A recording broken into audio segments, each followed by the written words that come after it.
Millonario fingió estar en la ruina para darles una lección a sus hijos, pero lo que pasó al final te dejará sin palabras. La ingratitud con quienes nos ayudan o nos han ayudado alguna vez no solo se traduce en la vida de un hombre que no sabe decir gracias, sino también en el comportamiento con quien le ha ayudado, la actitud que toma cada día para demostrar agradecimiento, el ser genuinos con quienes nos tienden la mano, ser acomedidos, bondadosos, recíprocos con quien nos han dado la vida, con quienes se desvivieron por nosotros, con quienes han sacrificado parte de su vida para que seamos hombres de bien. Ser agradecidos no solo implica abrir la boca y decir gracias, la gratitud va más allá y puede durar toda la vida, principalmente para con nuestros padres. Soy tu amigo Carlos Matthews, no te despegues que esta historia ha de empezar así. Allí en la cima de un edificio, en su grande y fría oficina, se hallaba don Alfonso Rubén Ruiz. Gran fortuna de los Ruiz había escuchado por todos lados y a veces se detenía a pensar mirando los otros edificios. Había un vacío que no había podido llenar hacía unos años. A sus 73 años, ser un próspero y acaudalado empresario petrolero parecía darle una sensación de supremacía. Sin embargo, siempre había tratado de no parecerlo. El poder adquisitivo que tenía le podría hacer vivir y tener lo que quisiera, pero nada podía llenar ese vacío. Había enviudado 10 años atrás. Su esposa, víctima de un agresivo cáncer, había perecido sin que él nada pudiera hacer. Desde ese entonces, entendió que el dinero podía comprar todo y darte una mejor vida. Sin embargo, no podía comprar lo más preciado, como lo era la salud y la vida. El dolor lo llevaba por dentro, pero ahora no solo eso le causaba pesar, sino que después de la muerte de su amada esposa, sus 3 hijos, Armando, David y Cecilia, se habían comprometido y aunque vivían en la misma ciudad, se la pasaban viajando con sus familias. Los acontecimientos como el nacimiento de sus propios hijos los habían absorbido de tal forma que ya ni lo venían a ver. Qué dolor y a veces vergüenza le causaba pedirles que vengan a verlo, y cuando él se había dispuesto a ir a visitarlos, todos decían y coincidían que viajaban de vacaciones. Los 3 trabajaban en su compañía, y don Alfonso, por darles mayor libertad, aligerarles la carga de trabajo y sobre todo, que tuvieran tiempo para venir a verlo o quizá hacerle partícipe de sus tan incontables viajes, les había permitido tener subgerentes. Pero ellos, lejos de tomarlo en cuenta, y al tener ellos aún más tiempo, ya casi no llegaban a la empresa, manejaban sus reuniones y a los subgerentes por celular, y los días en que se suponía que al menos don Alfonso los vería, días como lo eran las reuniones de la Junta General de Gerentes de la empresa, avisaban todos que estarían conectados por videollamada. Allí era el único momento donde él saludaba a sus hijos. Todo parecía florecer cuando él los veía felices con sus familias, conectados de diferentes partes del mundo, pero él sabía que al apagarse las pantallas y terminarse la reunión, la tristeza y la melancolía vendrían por él. Una mañana decidió salir de compras, despejar la mente un poco, porque sabía que la distracción al menos mitigaría en algo su sentimiento de soledad. Para esto, caminó por las oficinas de su empresa y miró a su alrededor a ver si podría encontrar a alguien con quien salir, alguien de confianza. Observó nuevamente, su gerente general de operaciones se encontraba cerca. Sin embargo, andaba ocupado con su esposa que estaba en días de dar a luz. No sería una buena opción. Siguió caminando mientras muchos de sus empleados lo saludaban con mucho respeto. No siempre él estaba paseando por los pasillos, siempre pasaba y se sentaba en su oficina y de allí planeaba y organizaba todo. Y mientras esto hacía, observó a todo el mundo en sus asuntos y responsabilidades. Sin embargo, cuando ya se disponía a marcharse solo de compras, miró a alguien. Había un hombre que estaba detenido observando la imagen de un cuadro que tenía la vista hacia un lago. El hombre parecía tomar un respiro observando el lago. La casa de campo hecha de maderas y los troncos parecían hacerlo viajar en su imaginación. Por más de 5 minutos se hallaba paralizado mirando el cuadro. Don Alfonso entonces comprendió que el hombre observaba el cuadro y se maravillaba de la hermosura de la naturaleza. Se le acercó y, muy lejos de regañarlo por haberse detenido a observar el cuadro, le preguntó que si le gustaría alguna vez visitar ese lugar. El hombre, al voltear y darse cuenta que él estaba detrás, con total desinterés, expresó que sí quisiera, pero que eso nunca pasaría. Con este sueldo que me dan en esta empresa no me alcanza. Por supuesto, el hombre no sabía que el anciano de 73 años que estaba a su costado era nada más y nada menos que el dueño de la compañía millonaria para la que él trabajaba. Don Alfonso por un momento reprimió su molestia y soltó una carcajada. «¿Cuánto ganas por hacer el mantenimiento de las instalaciones?», le preguntó. «Pues $900 al mes. Ojalá y fueran 1000», dijo este y escupió al suelo. Ya se imaginarán que el hombre desató su lengua. Había creído que aquel anciano era un empleado más. «¿Y tú?», le dijo. «Pues yo voy también por allí». «Ah, bueno, al menos estudiaste y por lo menos imagino que pasas los $2000. «Pues algo así, mi querido amigo», contestó don Alfonso. «Mire, yo soy amigo del dueño de la empresa. Lo conozco, pues entré a trabajar aquí por un favor que él me debía». «¿Ah, sí?», contestó el hombre de 50 años. «Mira, arreglaré para que tu sueldo llegue a $2000. ¿Qué te parece, ah? ¿A poco puedes hacer eso?», preguntó algo dudoso. «Pues sí puedo. Me encargo de promover a los empleados y comprar todo para esta empresa». «¿Ah, sí? Me vendría bien esa cantidad. Tengo a mi esposa enferma y ya llevo más de 6 años trabajando en la empresa, y yo hago bien mi trabajo», aseguró el hombre. Luego añadió: «Oye, lo siento por lo que dije. Tú sabes, a veces hay que desfogar las frustraciones». Y diciendo esto, soltó una carcajada. «¿Quieres dar un paseo?», dijo don Alfonso. «Iré a hacer unas compras para la empresa». «Amigo, pero no puedo moverme de acá. Mi turno aún termina en un par de horas». «Bueno, haré una llamada. ¿Tu nombre es?», preguntó don Alfonso. «Guillermo», contestó el hombre mientras de forma animada se sacaba los guantes y recogía los utensilios de limpieza. Y así fue. Ambos salieron de la empresa y don Alfonso iba dejando su traje, se puso unos lentes y decidió caminar por la ciudad. Allí supo que el hombre había sido maestro en Chapultepec, pero había migrado a la capital. Ese día, don Alfonso le dijo que ya tenía los $2000 en su cuenta de banco. «¿De verdad?», dijo Guillermo. «Amigo mío, gracias. No caminemos, vamos por un taxi». «Bueno, pues», contestó don Alfonso. Así el hombre invitó a comer a don Alfonso, lo hizo comer en carretillas de la ciudad y comer alimentos que don Alfonso durante mucho tiempo había dejado de consumir por mantenerse saludable. Pero ¿qué más daba? La sensación de libertad y bienestar era lo mejor que le había pasado después de la muerte de su esposa. «¿Y qué vinimos a comprar?», le recordó el hombre. «Ah, unas cosas, están más en el centro de la ciudad».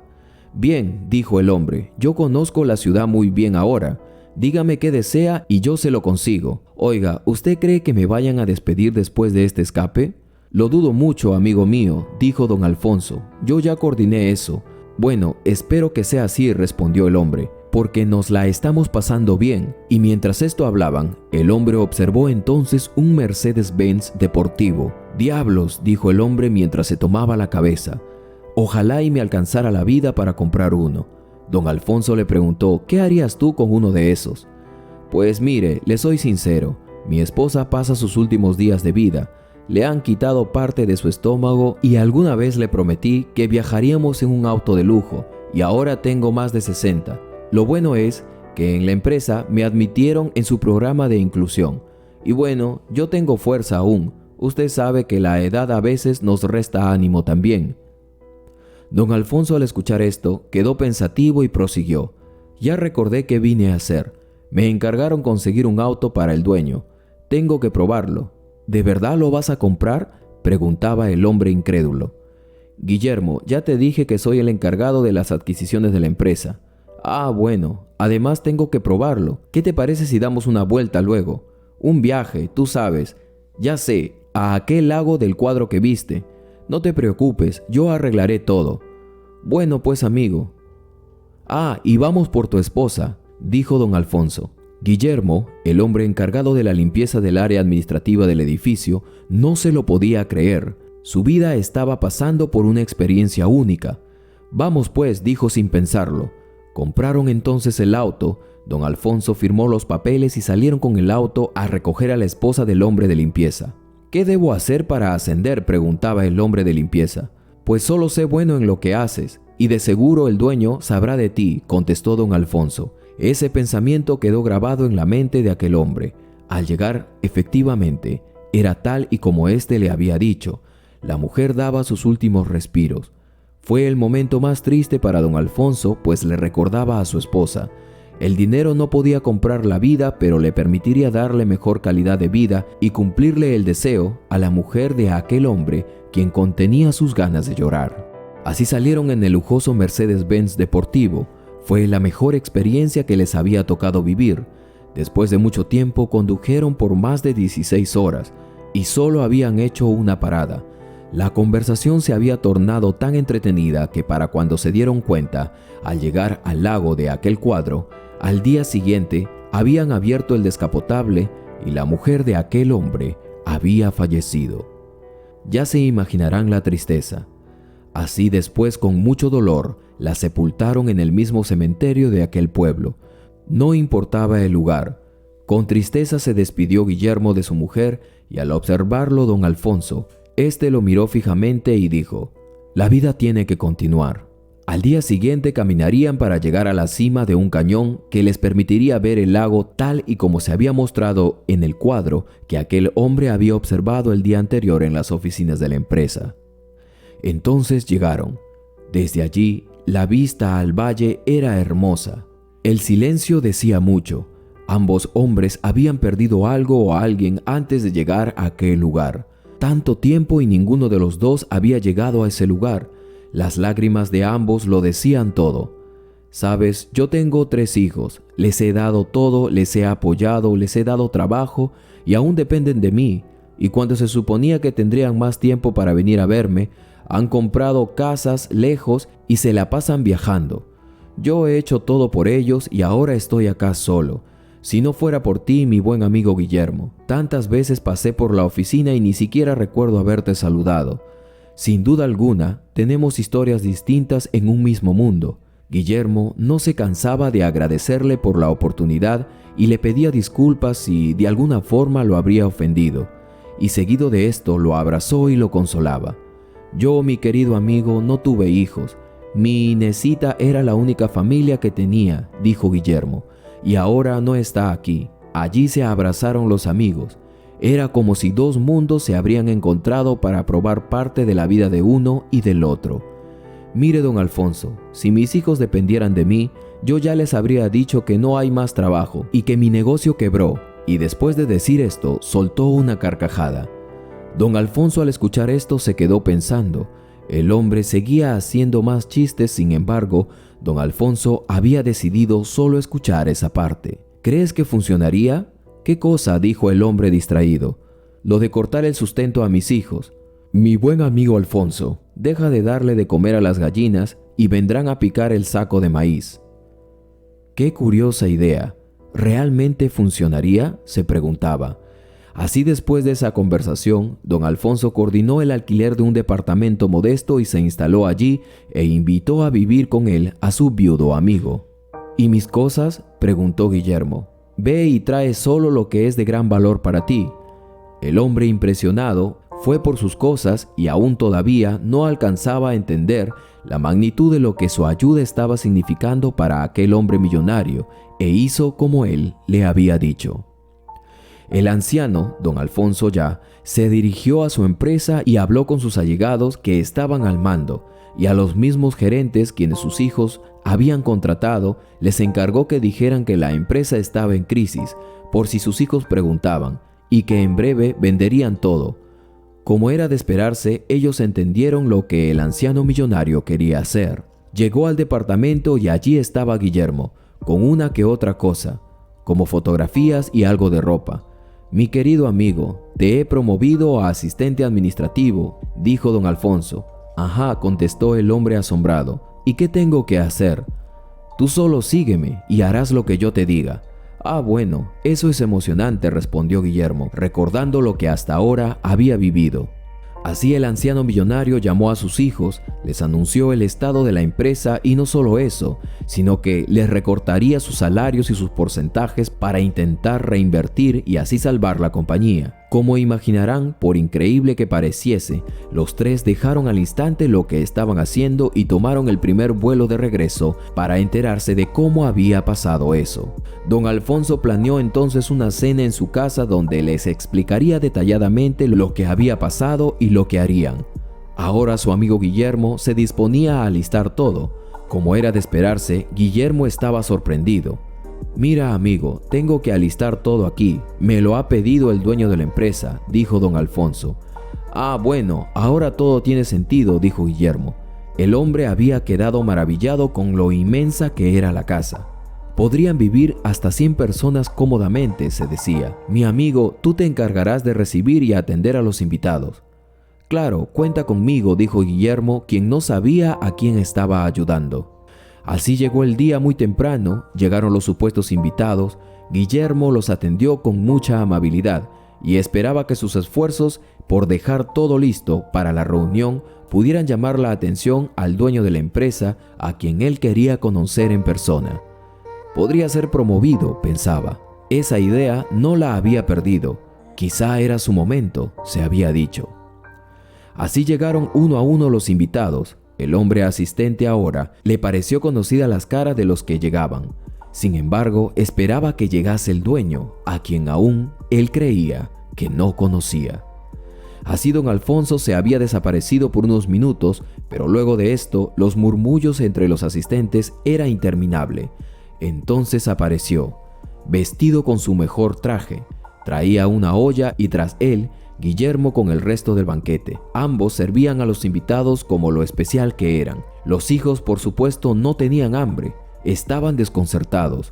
El solo hecho de pensar que dentro de poco sus lujos se terminarían, sus viajes, sus placeres, los tenían con el corazón en la mano. Guillermo, por otro lado, aguardaba el lugar principal esperando al dueño.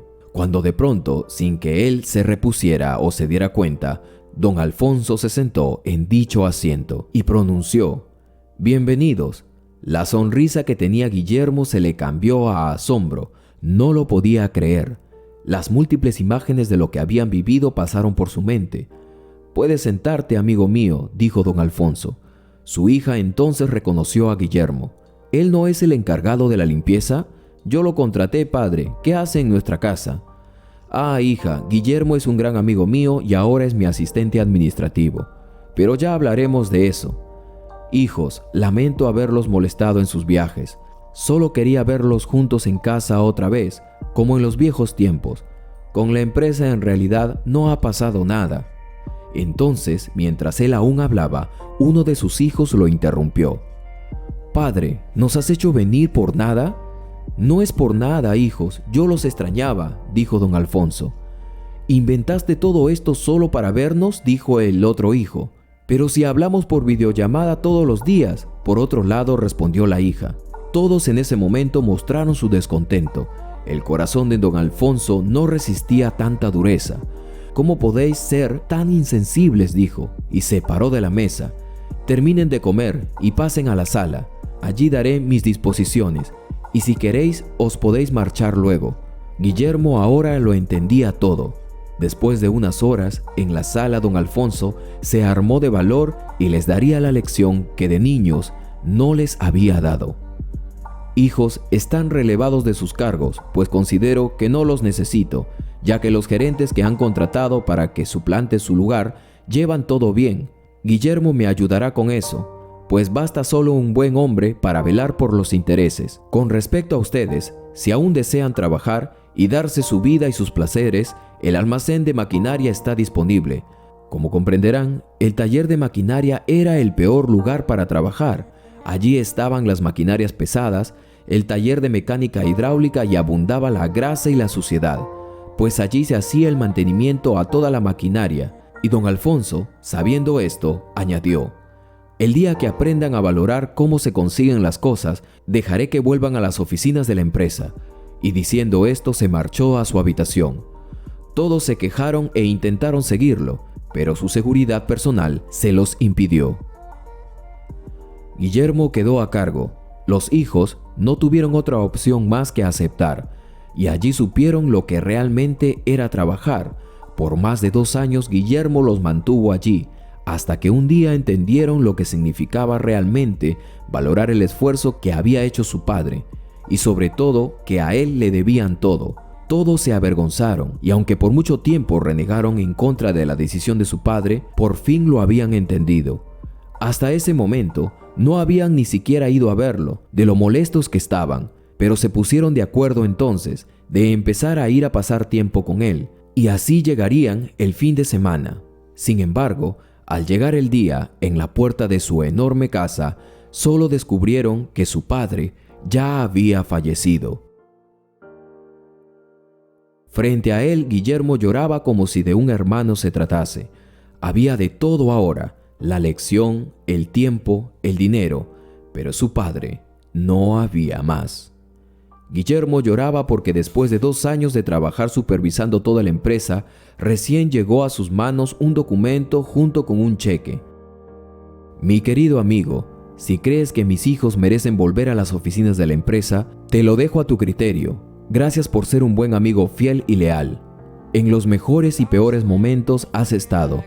Te promuevo ahora al cargo de gerente general. Y no te preocupes por nada, mi abogado se va a encargar de todo eso. Tú solo vigila mientras pueda mis intereses. Este es tu primer cheque.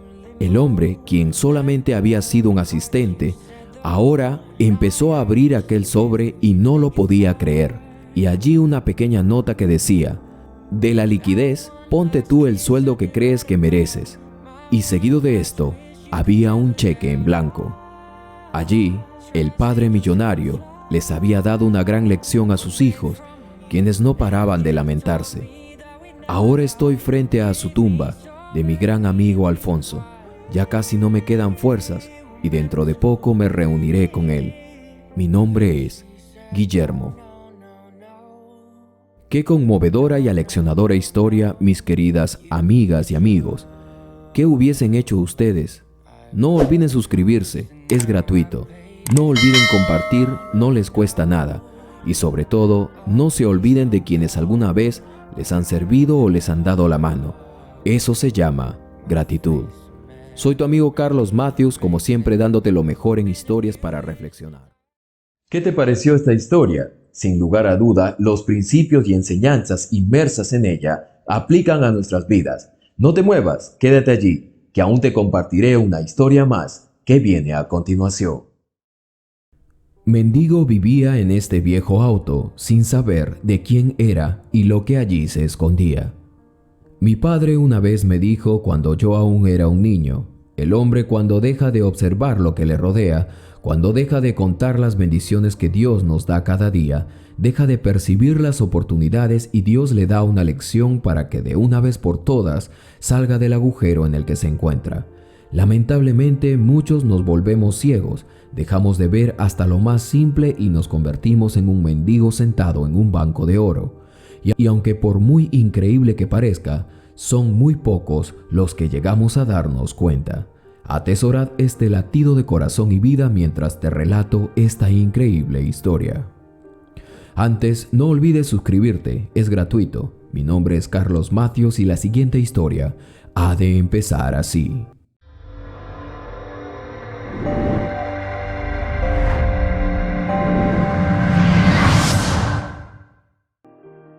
Llegué al barrio La Quebrada cuando apenas tenía 6 años. Mi padre se había mudado recientemente. Mi padre, un contador, y mi madre, maestra de escuela, habían logrado comprar un terreno con mucho esfuerzo. Lo habían hecho y ahora teníamos un lugar donde quedarnos. Antes habíamos vivido como gitanos, como lo solía decir mi abuela. Yo me sentí muy animado y feliz de que por fin podría hacer amigos. Frente a nuestra casa había un hombre que cuando llegamos solía observarnos por la ventana. Raras veces salía y yo no le di importancia al inicio, pero me grabé un evento que cambiaría la vida mía y la de mi familia. Yo estaba parado frente a la cual era mi humilde casa cuando lo observé llegar con un auto antiguo. Este hizo un último sonido y se apagó, pero no solo se apagó por el momento, sino hasta que yo cumplí 17 años. Su casa lucía abandonada. Supe por su manera de llegar cada día que no le iba bien. Los niños que jugaban cerca a mi casa buscaban nunca toparse con él, o que la pelota con la cual jugaban no cayera cerca de su casa, pues éste solía reventarlas. Realmente era un tipo que vivía renegando todo el tiempo. Yo nunca hice el intento de averiguar si eso realmente era verdad. Pero una tarde, mientras barría el pórtico de mi casa, lo vi llorar amargamente. Yo ya tenía 17 años y realmente me daba mucha pena. Siempre lo había visto hacer lo mismo cada día. Él dormía dentro de aquel auto, y eso a mí me parecía raro, pero también me llamaba la atención. Siendo un adolescente, yo no podía dejar pasar esa oportunidad de saber más de él y por qué su vida lucía tan trágica. Recuerdo haberme acercado y aunque mi corazón latía fuertemente por los mitos que había escuchado sobre él, tomé valor y dije con un tono algo nervioso: ¿Se encuentra bien, vecino? Pensé lo peor, pero asombrado quedé cuando el hombre, que parecía un mendigo, me respondió: Pues hace mucho que no ando bien. ¿Y tú, muchacho, cómo estás? Por primera vez en mi vida no sabía qué responder. Hacía mucho tiempo lo había visto y ahora estaba a 1 metro de él y además estábamos hablando. Entonces me acerqué y me senté cerca de él. Hablamos sobre nuestras historias y allí pude hacerle muchas preguntas sobre aquel auto viejo donde él solía dormir. ¿Por qué no entras a tu casa?, le pregunté. Me trae malos recuerdos, contestó él. Yo tenía una esposa y un hijo, pero las cosas no me salían bien en el trabajo y me volví bebedor y el Estado me quitó a mi hijo y ahora vive con su madre y yo de vez en cuando le paso algo de dinero. Ah, bien, dije. Supe en ese momento que se llamaba Edward y que era mecánico de autos o algo así. ¿Y cómo así este auto terminó aquí, señor Edward? Yo vi hace algunos años que usted lo estacionó y nunca más lo arrancó. Ah, este auto no es mío. Es de un cliente, o un amigo, o un socio, ya ni recuerdo. Es el motivo de mi ruina, y eso es lo que yo sí recuerdo. Un día un americano llegó con este auto, me dio una inicial y me dijo: repáralo, lo venderemos. Compra todo y volveré en unos días. Yo invertí todo lo que tenía, pues sabía que el hombre tenía dinero. Además, en otras ocasiones había llegado al taller a reparar otros autos y eso me dio confianza. Además que me hizo firmar unos papeles para volverme socio de él. Yo no entendí qué es lo que significaba eso. Lo que importa ahora es que estoy en la ruina y nadie me puede sacar de esta. Después de decir estas cosas, tomó aire, guardó silencio por unos minutos y luego de esto prosiguió. Él se desapareció y así por así, y no he sabido nada de él. Tuve que cerrar mi taller porque él nunca volvió. ¿Pero usted no sabe dónde vive?, le pregunté. Pues tenía un departamento. Lo he ido a buscar, pero me dicen que de allí también se ha ido, o que no ha vuelto. No llevó sus cosas y se fue sin pagar. Mientras él me contaba estas cosas, yo observaba el auto, y aunque tenía los neumáticos desinflados y la pintura estaba opaca por el sol, su interior se veía conservado. El viejo Edward lo usaba para dormir de vez en cuando y lo mantenía limpio por dentro. Desde ese momento se me despertó una profunda curiosidad por saber más. Tengo la esperanza que un día vuelva, dijo el viejo Edward, y me devuelva los $6,000 que gasté reparando el interior y la caja de velocidades. Solo allí me levantaré, repetía eso una y otra vez. ¿Y no ha tratado de venderlo?, le pregunté. No he tocado nada, así como ese día regresé, cuando cerré para siempre mi taller, así lo he dejado. Busqué en sus documentos para ir a buscarlo nada más, pero ya sabes que no lo encontré. Mi mente comenzó a maquinar qué había podido pasar. Esa tarde me despedí de él y ahora sabía que a aquel hombre le había ido muy mal en la vida. No sé por qué no dejaba de pensar en el viejo auto que tenía. Me parecía haberlo visto en una película antigua o algo así. Mi relación con el viejo Edward mejoró y él le pareció que yo era un buen muchacho también. Los siguientes días yo investigué para saber el paradero de aquel hombre que se había ido sin pagarle. Se me metió la idea que podría estar más cerca de lo que el viejo Edward pensaba. Edward solía tener un pensamiento pesimista siempre. Cuando yo le daba alguna idea para sobresalir, éste apagaba mis ánimos diciéndome que ya lo había intentado. Pero yo tenía más fuerzas y persistía en averiguar sobre el auto. Si lograba saber sobre el auto, podría saber el paradero del dueño. Alguien lo tenía que reclamar. Mis esfuerzos y mi persistencia dieron sus frutos. Resultó que el tipo se llamaba Mike Parker. Era un vendedor de autos clásicos y también estaba en el negocio de la subasta de los mismos. Se había dedicado a ir por todo el país de Ecuador y buscar los autos más antiguos para repararlos y volverlos de colección. Él los arreglaba para luego revenderlos. Su paso por Ecuador había tenido fines de negocios. Lamentablemente también supe que el avión donde él se dirigía de Los Ángeles a Colombia había caído y con él los ahorros del viejo Edward. Ahora todo tenía sentido. Pero no solo eso, el viejo Edward recordó haber firmado unos papeles como socio de aquel negocio, pero afirmaba que Mike se había ido con todo el dinero. Ese día llegué con esa noticia y el viejo Edward, entre lágrimas, decía no poder creerlo. Durante 5 años habían trabajado juntos y él no había sabido nada. Me agradeció y tiró su gorra al suelo. Todo está perdido, dijo, y escupió al suelo con vehemencia. Él decía eso, pero yo no podía entender cómo él no veía la oportunidad frente a sus ojos. Señor Edward, ¿me permite?, le pregunté haciendo alusión a que me dejara buscar en la guantera del carro. Él asintió con la cabeza y me miraba de reojo. Aston Martin DB4 GT Zagato, decía en la tarjeta de propiedad del vehículo. Además, se podía leer más abajo, propiedad de Parker y McCrilles. El viejo Edward me escuchó leer en voz baja y preguntó, ¿propiedad de quién? De Parker y de McCrilles, repetí yo. Ese es mi apellido, dijo él, y preguntó, ¿por qué tienen esos nombres? Yo sabía que Parker y McCrilles se refería al nombre de una empresa. La empresa realmente existía. Le pregunté cuántos autos había reparado junto con Mike. Él me dijo, no lo sé, como 50 creo. Esos ya fueron vendidos acá. Pues si no fueron vendidos, señor McCrilles, quizá existan los 49, porque este aún no lo ha llegado a vender. Ahora yo estaba mucho más interesado en saber que él mismo. Yo con 17 años y Edward con 50 años de sabiduría, podríamos saber qué había pasado y llegar hasta el fondo. En esos días una feria de exposición de autos clásicos se llevaría en Ecuador, y yo quería saber un poco más de ese negocio. Para suerte mía llegué y supe que harían una subasta al final. Mi corazón casi se detuvo cuando salió un auto clásico similar y fue vendido a nada más y nada menos que $8 millones. Caminé hasta la casa del viejo Edward y le conté todo. Él no lo podía creer. Al investigar supe que por el auto donde el viejo Edward se la pasaba durmiendo, podrían pagar hasta $10 millones. ¿Sería verdad?, pensaba. Así nos dirigimos a los registros públicos. El viejo Edward estaba nervioso. Consultamos por Parker y McCrilles y el encargado nos dijo que la empresa aún funcionaba, que seguía importando y exportando autos de colección, así como autos modernos.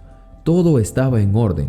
Yo entonces le expliqué al encargado y este me dijo, solo los socios principales pueden acceder a la información interna. Edward, por supuesto, era uno de ellos. Y allí mismo él se enteraría no solo de eso, sino que Parker le había depositado una cantidad a una cuenta bancaria cada mes.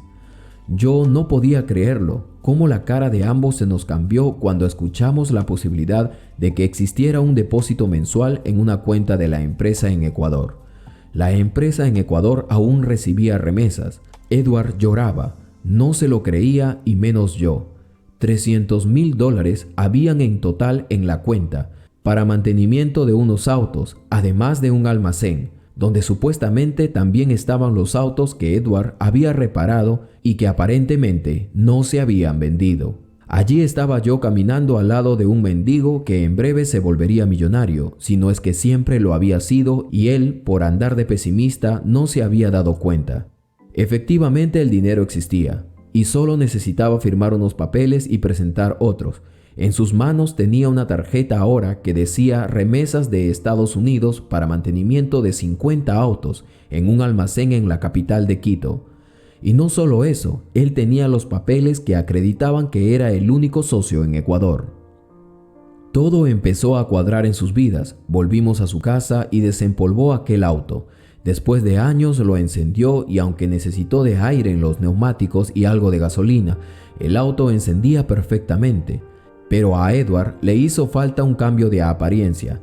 Aquella barba y cabellos desaliñados cayeron para dar paso a un hombre de 40 años. 2 días después, yo pedía permiso a mis padres para acompañar al viejo Edward en aquel viaje. Moveríamos el Aston Martin y lo llevaríamos a la capital. Viajamos más de 10 horas y en el camino Edward me contaba sus deseos de recuperar a su familia. Nunca es tarde, me decía. Nos detuvimos a la entrada de la capital y él, aún dudando, retiraba dinero de aquella tarjeta.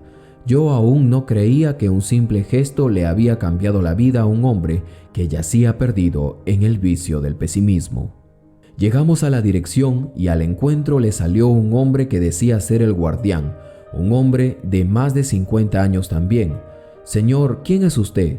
Edward se presentó y el hombre casi le besaba las manos. «¿Es amigo usted del señor Parker?».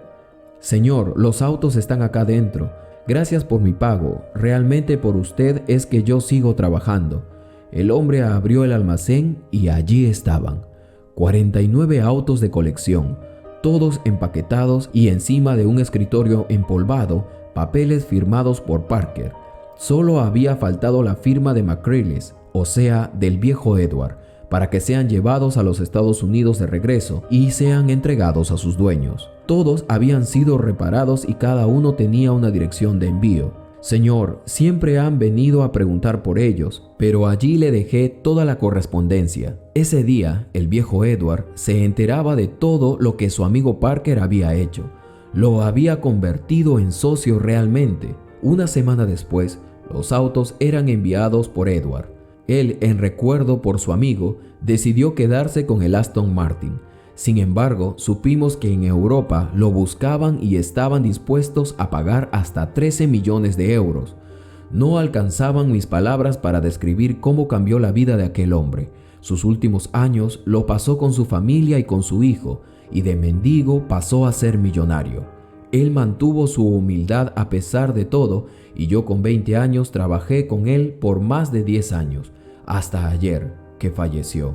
Aún sigo trabajando y preparo a su hijo para que asuma el cargo del negocio. Somos buenos amigos y compañeros de trabajo. Lo único que tengo para decir de esta historia es que muchas veces juzgamos a las personas por cómo se ven. Muchas veces también las oportunidades de salir de una vida de miseria y pesimismo a una vida mejor están tan cerca de nuestros ojos que no la vemos. Tal como un lente óptico, debemos ajustar esa visión para que de vez en cuando podamos ver lo que tenemos muy cerca, enfrente. No dejarnos llevar por el dolor y por los golpes de la vida. Contar las veces que somos felices, que son muchas más que las que uno es infeliz. Estemos atentos siempre. Dios bendice a sus hijos que no lo dejan de lado y se sumergen en los malos días. Recordemos esta historia. Quién sabe seamos como el viejo Edward, que era millonario y no lo sabía porque se había dejado llevar por la amargura, pues él ciertamente había sido un mendigo sentado en un banco de oro. Qué impresionante historia, mis queridos suscriptores y suscriptoras, amigos y amigas. No dudes en dejarme tu comentario de lo que te pareció esta historia. También comparte con aquellas personas que les pueda gustar esta historia.